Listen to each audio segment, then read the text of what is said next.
Hello guys, manihapon ta guys.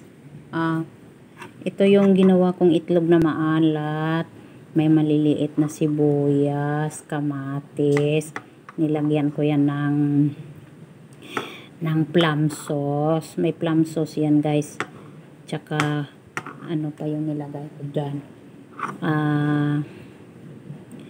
Yung kalamansi kaninang natira. Ayan, nilagyan ko yung kalamansi at kaunting vinegar na may toyo. Konti-konti lang para hindi siya masyadong maalat. Kasi maalat na rin ang ating ibang klase to kasi ng itlog na maalat dito guys. Hindi yung katulad sa atin. Iba yung ganyan parang nilagang itlog lang din. Pero maalat yan. Ayan. Panghimagas yan mamaya. Ito meron tayong nilagang okra.